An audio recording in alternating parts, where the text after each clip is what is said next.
질투랑 시기는 약간의 차이가 있다고 합니다. 질투는 아리스토텔레스라는 철학자가 얘기하기를 질투는 이웃이 지닌 것을 자기가 소유하지 못하는 것을 슬퍼하는 것이라는 것이고요. 시기는 자기가 갖지 못한 것을 이웃이 가진 사실을 슬퍼하는 것. 이게 시기라는 겁니다. 뭐가 다른가 싶죠. 질투는 이웃이 지닌 것을 자기가 소유하지 못하는 것을 슬퍼하는 것이고요. 시기는 자기가 갖지 못한 것을 이웃이 갖고 있는 것을 슬퍼한다는 것입니다. 이 예화로 들으면 굉장히 쉽게 이해할 수 있는데요. 어떤 이제 농부가 산에서 나무를 캐다가 요술 램프를 찾았습니다. 요술 램프를 찾았더니 그 안에 갇혀있던 요정이 나와서 고마운 마음에 내가 소원 하나를 들어주겠습니다. 얘기를 합니다. 그때 이 농부가 생각을 하는 거죠. 뭘 빌까 하다가 그의 옆집에 다른 농부가 사는데 이 농부에게는 아주 좋은 젖소가 있는 거예요. 이 젖소가 굉장히 젖을 많이 내서 자기 식구들이 다 먹고도 남은 젖을 팔아다가 충분히 그 돈으로 아주 늘 넉넉하게 사는 그런 이웃집 농부가 딱 있는 거예요. 생각이 난 거예요. 그래서 이 농부가 소원을 얘기하는데 질투심으로 소원을 얘기하면 이런 소원을 얘기하는 겁니다. 저희 집에 그 옆집 소보다 더 젖을 많이 내는 소를 주세요. 이게 질투고요. 시기는 저 옆집의 젖소를 죽여주세요. 이게 시기가 되는 겁니다. 이해가 훨씬 쉬우시죠? 질투는 어떻게 보면 약간 긍정적인 요소도 만들어낼 수 있습니다. 자기가 열심히 내고 노력할 수 있는. 그러나 시기는 완전히 다른 모습이다라는 얘기죠. 모든 것을 남에게 방향을 맞추게 하고 그것은 대단히 공격적인 모습으로 나오게 한다라는 것입니다. 그래서 성경에서도요, 이 시기가 얼마나 치명적이고 위험한가를 우리가 늘 말씀하고 계신다는 것이죠. 첫 번째 살인사건이 어떻게 일어납니까? 첫 번째 살인사건이 가인이 아벨을 시기한 겁니다. 이건 아벨이 제사를 받고 가인이 제사를 하나님이 안 받으신 게 하나님 둘 중에 하나만 받을게라고 얘기한 게 아니거든요. 가인이 아벨을 죽인다고 해서 가인의 제사가 하나님이 받아주실 제사가 되어버리는 게 아니거든요.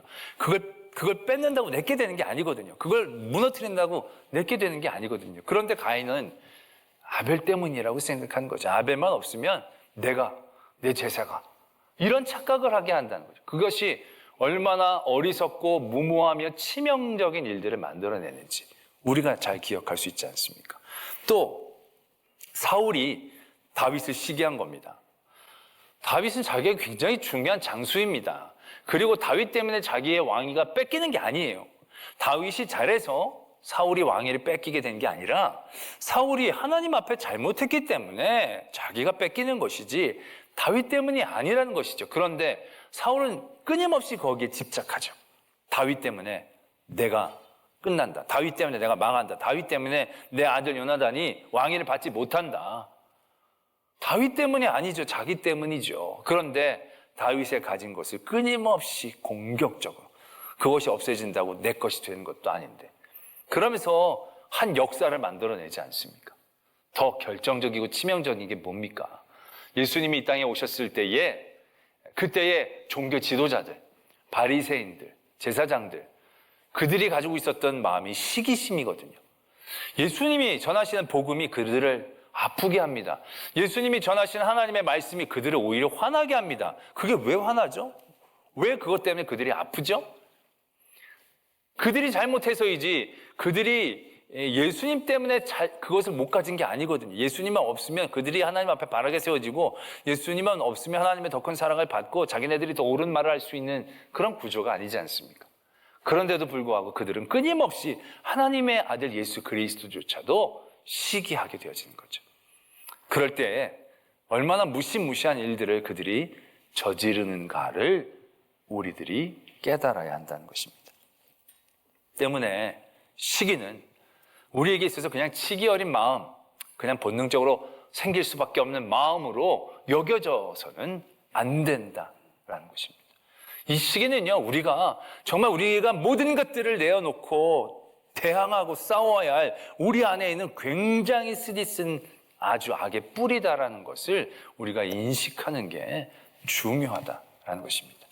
오늘 사랑에 대한 말씀을 주시면서 시기하지 아니할 것을 당부하고 계신다라는 라는 것을 우리는 다시 한번 무겁게 받아들여야 됩니다.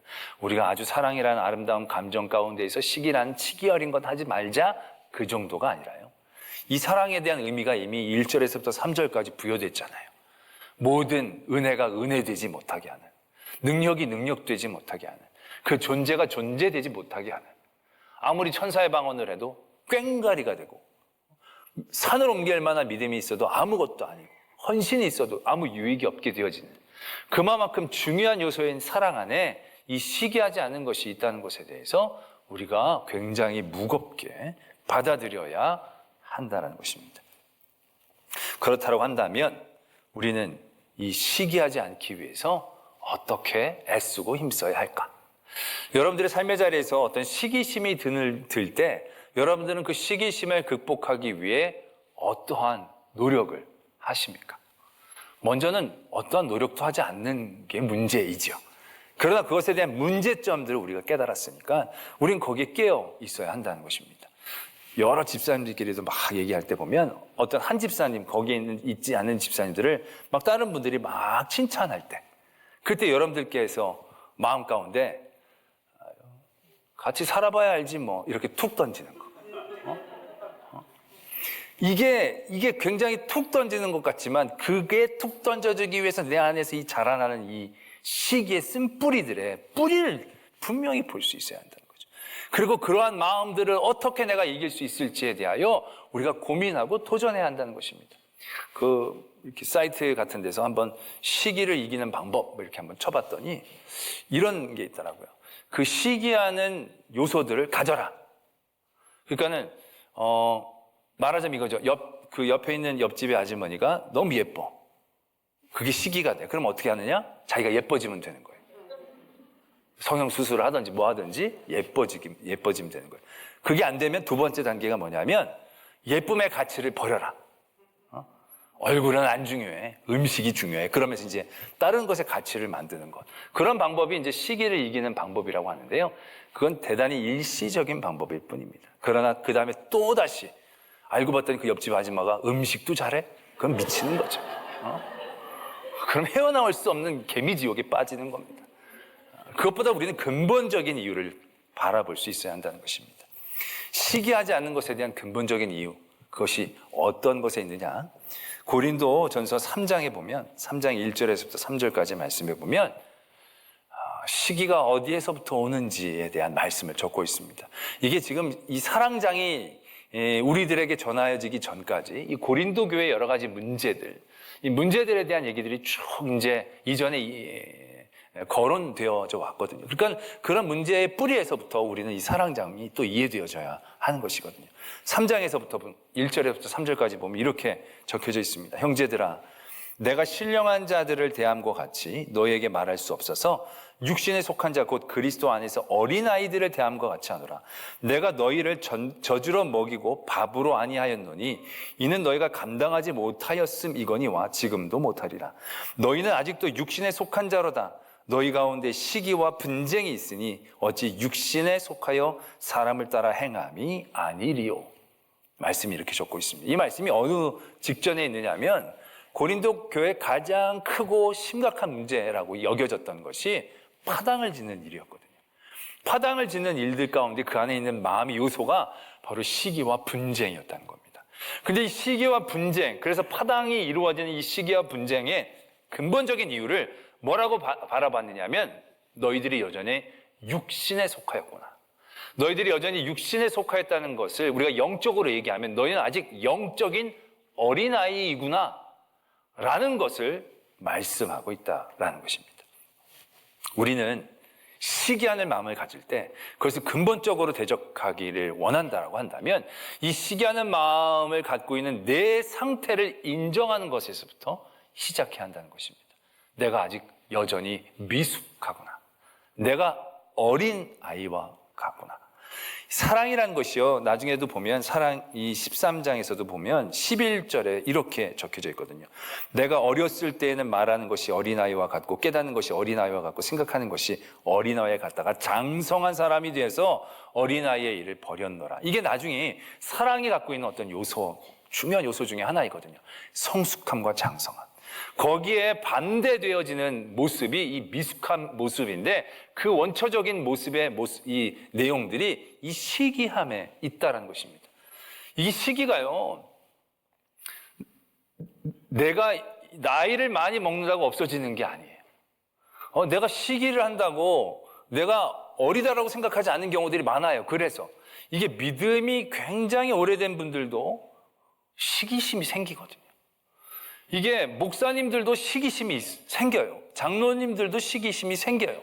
왜? 이게 오래 믿는다고, 깊이 믿는다고 시기심이 없는 게 아니에요. 그래서 우리가 갖고 있는 착각 중에 뭐가 있느냐면 시기할 때 이게 내가 어리다라고 인정하지 않는 거예요.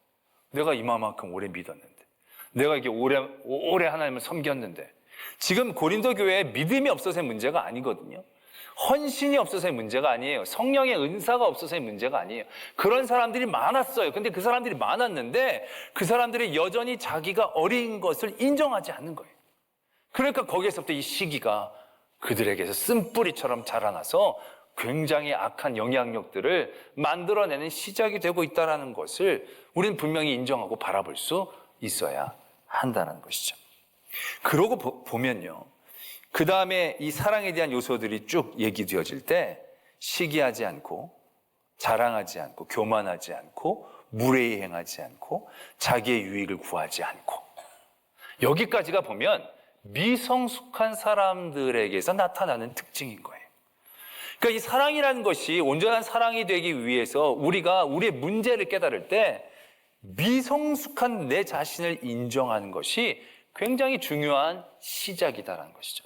시기심을 이기기 위해서 다른 것으로 노력하고 애쓰는 게 아니라, 그것을 채우고 바꾸려고 애쓰는 것이 아니라 내 자신을 겸손하게 인정하는 것이 대단히 중요한 시작이다라는 것입니다.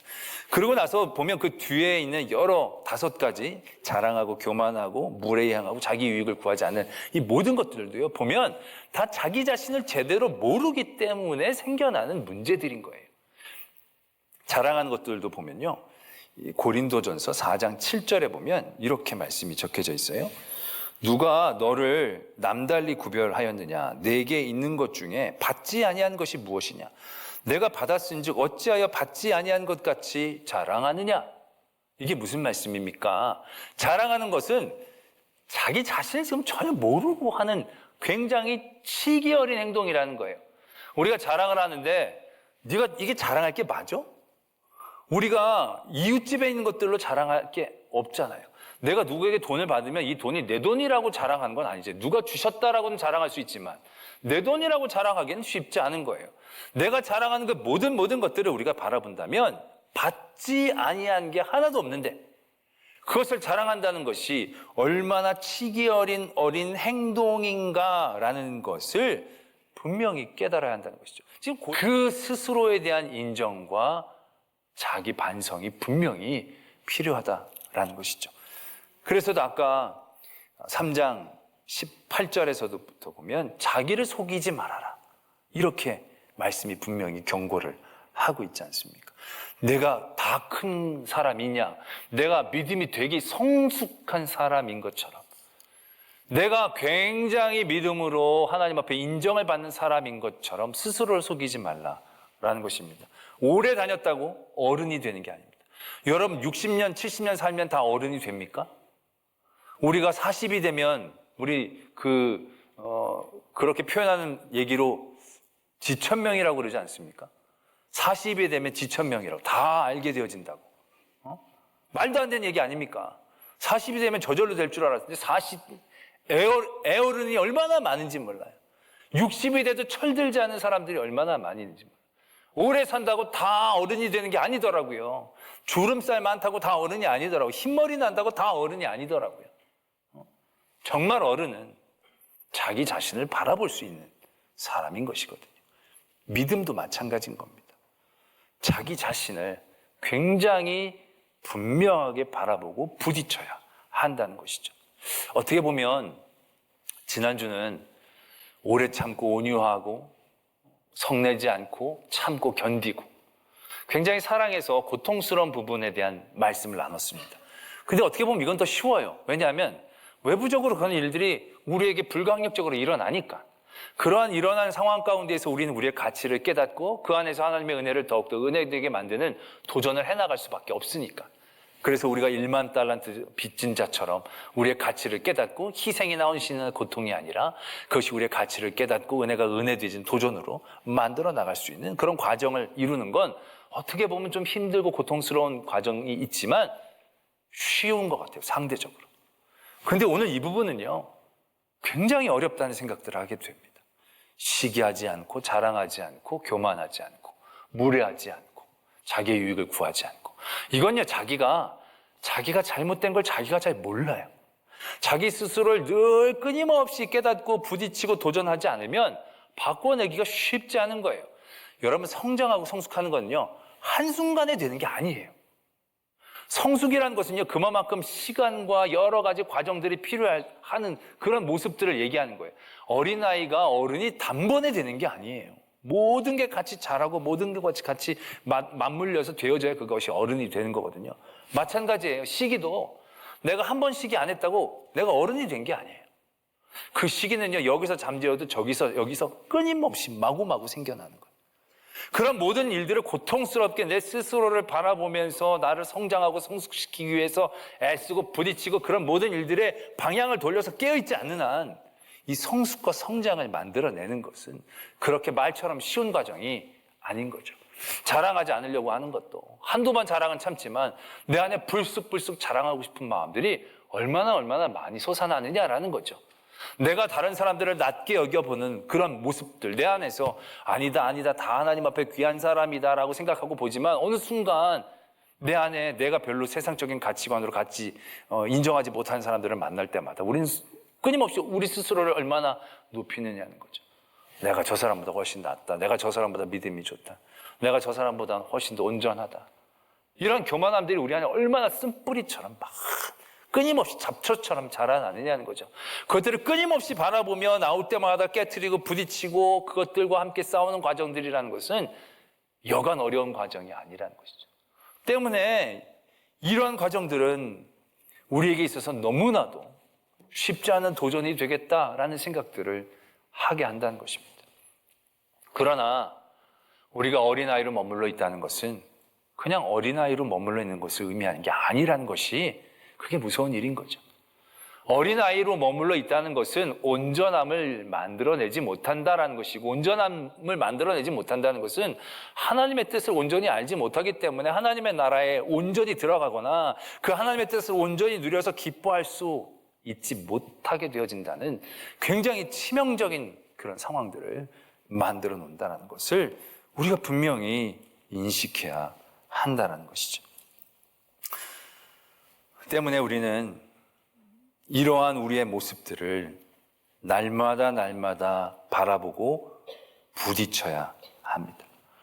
끊임없이 자기 자신을 살피고 내가 내 스스로에게 속고 있는 것은 아닌지, 다른 사람들을 바라보며 다른 사람들을 얘기하고 평가하는 것이 아니라 그 사람을 바라보는 내 마음들을 내가 스스로 늘 바라보면서 도전하고 깨트리고, 그래서 조금씩 더 하나님의 뜻을 알아가려고 애쓰고 힘써야 한다는 것이죠. 그래서 성경의 사람들 중에 이런 시기심을 이겨낸 사람들이 과연 누가 있을까 찾아봤지만 시기하는 사람들은 많았는데요, 이 시기를 제대로 이겨낸 사람들을 찾는 것은 쉽지 않았습니다. 오히려 그래서 자신을 낮추는 것이 가장 쉬운 길 중에 하나라는 것을 깨닫게 되는 것이죠. 많은 초대교회 성도들, 많은 하나님의 사람들이 그런 모든 하나님의 일들을 하면서도 시기로부터, 교만으로부터, 자랑으로부터 자기를 지켜낼 수 있었던 것은요, 절대로 높아지지 않았다는 거죠. 자기를 끊임없이 낮췄다는 거죠. 거기에 결국 길이 있었다는 것입니다. 영국에 아주 유명한 목사님 세 분이 동시대에 있었던 적이 있었다고 합니다. 어떤 목사님이냐면 스펄전 목사님, 들어보신 적 있을 겁니다. 그 목사님하고 몰간이라는 목사님하고 마이어라는 목사님 세 분이 같이 목회를 한 적이 있었답니다. 세 분 다 훌륭한 분인데 그 중에 한 분, 이 몰간이라는 분이 미국에서 목회를 하러 가셨다가 다시 이제 런던으로 돌아오셨다는 겁니다. 근데 그때 이 마이어라는 목사님이 그 목사님 미국으로 목회를 갔을 때는 그 목사님을 위한 중보 기도를 진짜 열심히 했답니다. 그 목사님 개척하고 그곳에 복음의 역사가 많이 일어나기를 기도했는데 이분이 런던으로 다시 돌아오니까 이분을 위한 기도가 안 나오더라는 거예요. 내가 기도하다 보니까 이분을 위해 내가 기도하지 못하고 있다는 것 스스로를 이제 본인이 깨달았다는 것이죠. 너무 그것이 괴로워서 하나님 앞에 기도했다는 겁니다. 하나님, 내 안에 이 시기와 질투를 이기게 해주십시오. 그래도 그걸 이기는 게 너무너무 어려웠다는 거예요. 그런데 어느 날 하나님이 그 마음에 감동을 주셔서 너가 그렇게 기도하지 말고 그 몰간 목사님, 스펄전 목사님 교회가 더욱더 부흥할 수 있도록 너가 그 시기와 질투를 이기는 게 아니라 그분들이 잘 되기를 원하는 기도, 그 기도를 한번 드려봐라. 그런 감동이 오더라는 거예요. 그때부터 기도를 바꿨다는 거예요. 그래서 그렇게 막 기도를 하니까 이제 마음의 평안함이 찾아오게 됐고, 그래서 그분이 이렇게 회중, 공중에서 기도를 할 때 그런 기도를 했다고 합니다. 하나님, 몰간 목사님, 스펄천 목사님의 교회에 큰 부흥의 역사가 일어나게 해주십시오. 큰 부흥의 역사가 일어나서 앉을 곳이 없게 성도들이 모이고 부흥하는 역사가 있게 해주십시오. 그래서 앉을 곳이 없는 성도들이 한두 명이라도 우리 교회에 오게 해주십시오. 라는 기도를 그분이 드렸다는 거예요. 이게 공식적인 기도의 자리에서. 그 기도가 유명한 기도가 되었다는 거죠. 그래서 세 분 다 잘 살았다라는 그러한 얘기가 있다는 것이죠. 이 목사님이 결국 누군가를 축복한다는 건 자기를 낮추는 거죠. 그래서 그것이 어떻게 나타나는 겁니까? 그분들의 교회가 차고 넘쳐서 앉을 곳이 없어서 그 다음에 한두 분이라도 우리 교회에 와서 예배를 드리시게, 자기를 얼마나 이게 낮추게 되어지신 것이냐는 거죠. 그럴 때 그 모든 것들에서 자유롭고 하나님이 주신 진정한 평화를 누릴 수 있게 되어졌다라는 것이죠. 이웃집 아이가 성적이 떨어진다고 여러분들의 아이가 성적이 올라가지 않습니다. 이웃집이 망한다고 그 집의 돈이 여러분들의 돈이 되는 게 아닙니다. 그 집이 더 잘 되기를, 그 집 아이가 더 잘 되기를, 그분이 더 건강하기를 기도할 수 있어야 합니다. 그게 더 쉽게 안 되죠. 자기를 낮춰야 그게 됩니다. 그분은 그럴 만한 분입니다. 그분은 그래도 충분합니다. 나는 이미 괜찮습니다. 나는 이 정도만 해도. 그러한 마음의 가짐들이 나로 시기를, 교만을, 자랑을 이겨내게 하고 내게 주신 하나님의 은혜가 진정 은혜가 되어지는 역사를 만들어 놓는다는 거죠. 그래서 저도 어제 이 말씀을 준비하면서 최초로 그런 기도를 드렸어요. 주변에 있는 교회들의 부흥을 위해 기도를 드렸어요. 그러고 났더니 교회를, 우리 앞에 있는 성림교회에 내가 기도를 안 했더라고요. 우리 서울교회에 어려움이 많이 있음에도 불구하고, 물론 그때 기도했지만 이제 잘 회복되어질 수 있도록, 또 여기 가까운 무동교회도 잘 부흥하고, 대치 순복음교회도 잘 되고, 서울연합교회도 잘 되고, 배단위교회도 잘 되고, 이쪽에 가면 온무리교회도 잘 되고, 더 올라가면 충현교회. 아멘 안 하십니까 여러분? 여러분들 목사도 아닌데 왜 이렇게 시기가 많아? 소망교회도 아멘 하시라니까요. 사랑의 교회도, 온누리교회도, 모든 교회가 차고 넘쳐서 자리가 없어서 남는 분들이 우리 교회에 오실 수 있도록 그러한 역사가, 그러한 사랑의 역사가 저로부터, 여러분들로부터 시작되어지기를 원합니다. 사랑은 성숙입니다. 사랑은 성장입니다. 그러한 중심에 우리가 늘 깨어 내 스스로를 바라볼 수 있게 되기를 소망합니다. 우리 말씀을 생각하시면서 함께 기도하기를 원합니다. 오늘 기도할 때 아까 여러분들이 시기했던 분들을 위해 기도하기를 바랍니다. 그분들이 잘 되기를, 그분들이 더욱더 높아지기를, 그분들이 더 큰 하나님의 은혜 가운데 있기를, 그것이 우리에게 주신 하나님의 은혜가 은혜되는 길이고 우리의 사랑이 온전해지는 길이 되어질 것입니다. 여러분들의 가족 중에 시기했던 가족들을 위해 한없이 축복해 주시길 바랍니다. 또 우리 이웃에 있는 모든 교회들이 큰 부흥의 역사가 일어날 수 있도록 우리 함께 기도하도록 하겠습니다. 아버지 하나님, 함께 하시고 지키시고 인도하여 주시옵소서. 역사 주관하여 주시옵소서. 하나님 앞에 더욱 큰 은혜를 누리기를 원합니다. 아버지 하나님 주신 은혜가 은혜 될 수 있도록 그들을 축복하고 사랑할 수 있는 저희들 되게 하여 주시옵소서. 하나님 인도하여 주시옵소서.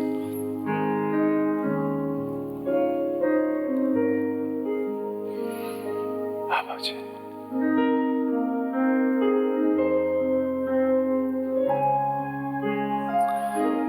사랑의 하나님 아버지, 우리 안에 있는 시기와 자랑과 교만과 무례함과 이기적인 쓴뿌리들을 바라보게 하시고 그 모든 자리에서 내가 얼마나 어리석었던가 어리었던가 인정하게 하여 주실 때에 우리가 내 자신을 하나님 앞에 내어놓고 무릎 꿇게 하시고 온전히 하나님만의 간절함으로 나아가게 하실 때에 하나님 우리 안에 하나님의 부요하심이 지혜가 능력이 함께하여 주실 줄 믿습니다. 그런 모든 일들을 통하여 우리에게 주신 은혜가 은혜되게 능력이 능력되게 복이 복되게 누리고 기뻐 감사할 수 있는 저희들 되게 하여 주시옵소서. 믿사오며 예수 그리스도의 이름으로 기도드립니다. 아멘.